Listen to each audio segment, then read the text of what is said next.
సభని అడ్రస్ చేస్తే బాగుంటుందని కోరుతా ఉన్నా అధ్యక్ష. అధ్యక్ష, మా అక్క మాట్లాడితే నాకు అభ్యంతరం లేదు. వారు చెప్పారు రాహుల్ గాంధీ ఆశయాలు జిత్నే ఆబాది. సరే, దేశంలో జిత్నే ఆబాది పక్కన పెట్టాక మన దగ్గర అయితే ఆబాది ఉంది కదా, మీకు అధికారం వచ్చింది కదా, బీసీ సబ్ ప్లాన్ పెట్టడానికి 9th షెడ్యూల్ పోవాలా? బీసీ సబ్ ప్లాన్ పెట్టడానికి 9th షెడ్యూల్ పోవాలన్నా చెప్పండి మీరే.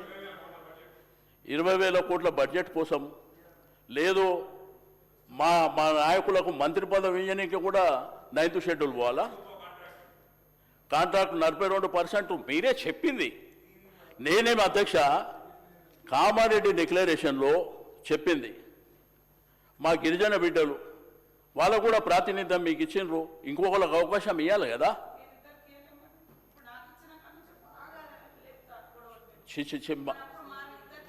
మాకు అభ్యంతరం లేదక్క. నేను అనేది మిమ్మల్ని కానీ అంటే నేను ఇప్పుడు సార్ నేను విమర్శ కాంగ్రెస్ ప్రభుత్వం మీద విమర్శ చేయడానికి నేను కూర్చోలేను. నేను మాట్లాడే ఉద్దేశం అది కాదు, నా ఉద్దేశం కూడా శ్రీధరన్న అది కాదు. మా ఆవేదన, మా బాధ సుప్రీంకోర్టు జడ్జిమెంట్లు అన్నీ ఉన్న తర్వాత, అది చెల్లదని తెలిసిన తర్వాత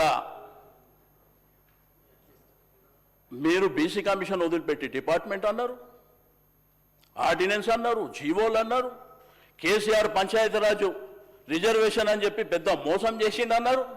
ఆయన మనకు వచ్చేది 42%, 34కి అని చెప్పారు. మీరు పోటీ చేసినప్పుడు 18-19% పోటీ చేయవలసి వచ్చింది. కాబట్టి నా బాధల్లో అధ్యక్ష, ఇంకా ఎప్పటిదాకా మాకు ఇది చేయండి, మాకు అది చేయండి, మా పరిస్థితి ఏంది అని ఎప్పటిదాకా అడుక్కోవాలని మా బాధ. డాక్టర్ బిఆర్ అంబేద్కర్ గారు రాసినటువంటి రాజ్యాంగం ప్రకారం మా హక్కుల కోసం మేము పోరాటం చేయవలసినటువంటి సందర్భాలు ఉన్నాయి. మీరు ఎట్లా నమ్మవలికిందంటే బీసీల కోసం పోరాటం చేసే ఆర్ కృష్ణయ్య గారు,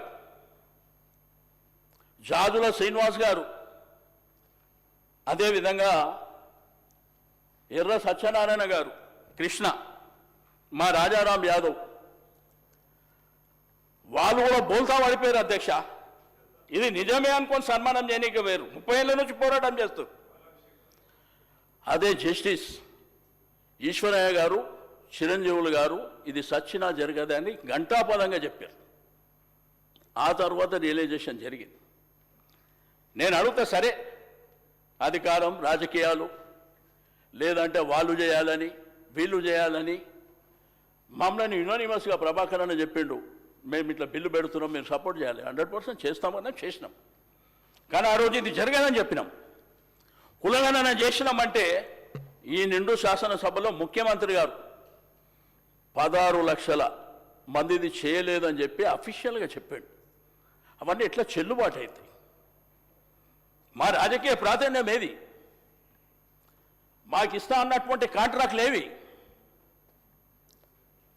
మరి మన బిడ్డలకు సంబంధించినటువంటి అధికారం వచ్చింది, సంతోషం. కానీ ఒక మేజర్ కమ్యూనిటీలకు సంబంధించినటువంటి ఒకవైపున యాదవులు, కురుమలు, మునూరు కాపులు, గిరిజన బిడ్డలు, వాళ్ళ ప్రాతినిధ్యం ఉండాలనేది కదా మేము కోరుకుంటుంది. 2.5 సంవత్సరాలు ఏందాక ఖాళీ పెట్టిర్రు మంత్రి పదవులు.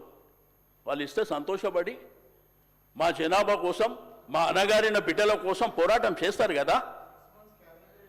డిప్యూటీ సీఎం గారు, ఫైనాన్స్ మినిస్టర్ గారు చెప్తారు, మాది అంకల గారడి కాదు, పేదవాళ్ళ కోసం మేము చేస్తుంది.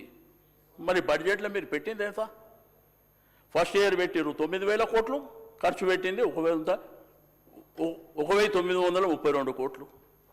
మరి దీన్ని ఏమనాలి? బీసీ స్లప్ అని ఎక్కడిపోయింది?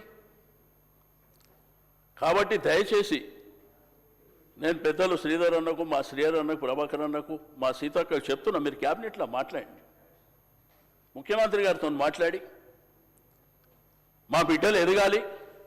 మీరు ఇచ్చిన హామీ కదా, మేము కొత్తగా అడుగుతుంది ఏం లేదు. ఫైనాన్స్ మినిస్టర్ గారేమో ఇగో ఈ అప్పులకు కట్టాలి, దీనికి కట్టాలి, దీనికి కట్టాలి, మా దగ్గర డబ్బులు లేవు అనే విధంగా ఆయన మాట్లాడుతున్నాడు. మరి ఎందుకు పెట్టారు బడ్జెట్లో? 2000 కోట్లు పెడితే 2000 కోట్లే పెట్టు. ఎందుకు మమ్మల్ని మోసం చేస్తున్నారు? ఎస్సీ సబ్ ప్లాన్ పెట్టిండ్రు, అది పూర్తి స్థాయిలో ఖర్చు పెడతలేరు. గిరిజనులకు సబ్ ప్లాన్ పెడతామన్నారు. మరి ఎందుకు అంటే అధికారం వచ్చింది, చేయాలి కదా. అదేవిధంగా ఫీజు రియంబర్స్మెంట్ కూడా అధ్యక్ష బాధపడుతున్నారు పిల్లలు. ఓవర్సీస్ స్కాలర్షిప్ వాళ్ళు ఇక్కడ చదివే వాళ్ళు కాదు, విదేశాల్లో చదువుకునేటువంటి పిల్లలు. ఈరోజు ఆత్మగౌరవ భవనాలని ఆ రోజు క్యాబినెట్లో మేమందరం ఉండి కొంతమంది అబ్జెక్షన్ చేశారు. హైదరాబాద్లో ఆత్మగౌరవ భవనాలకు కులాల పరంగా ఇస్తే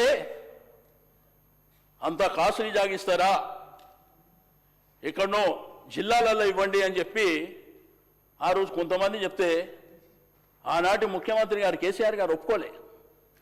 కోకాపేట్ల అప్పటికే 120 కోట్లకు ఎకరం ఉన్నటువంటి స్థలాన్ని ఇస్తా అని చెప్పిండు ఆయన.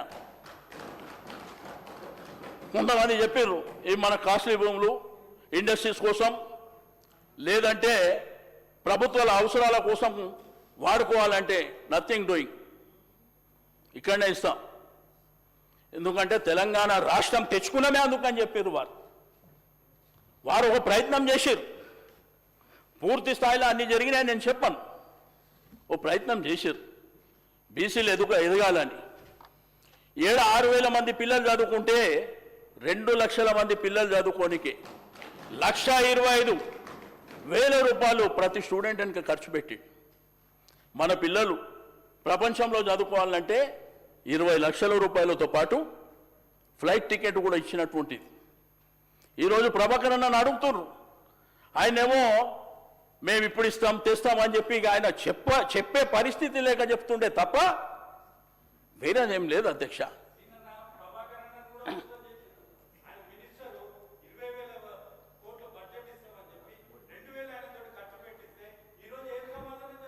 ఏం చేస్తాం చెప్పి ఇప్పుడు ప్రభాకర్ అన్న ఉన్నాడు, మా సురేఖ ఉంది, మా శ్రీయన్ అన్న, ఏం చేస్తాం చెప్పు అధ్యక్ష. మాకు ఇంకా ఒక భయం, గ్రామాలలో భయపడేటువంటి పరిస్థితులు ఇంకా ఉన్నాయి మాకేందంటే ఆ వాతావరణం ఆ రాజకీయాలలో ఎదగాలంటే ఎన్ని దక్కి ముక్కిలు తిని ఒక స్థాయికి వచ్చినాము, మళ్ళా తొక్కేసారేమో అనేటువంటి భయం. కానీ నేను ఒకటి మాత్రం నిండు శాసనసభలో చెప్తున్నా, ఈ ప్రపంచంలో అనేకమైనటువంటి సార్ గౌరవనీయులు సీనియర్లు సార్ అనేక సభలు చూసిండ్రు. బలహీన వర్గాలకు సంబంధించిన అంశంలో రాహుల్ గాంధీ గారు ఇంతకుముందే మా సహచరులు శ్రీహరి గారు చెప్పడం జరిగింది అధ్యక్ష. చరిత్రలో తప్పిదాలు జరుగుతాయి,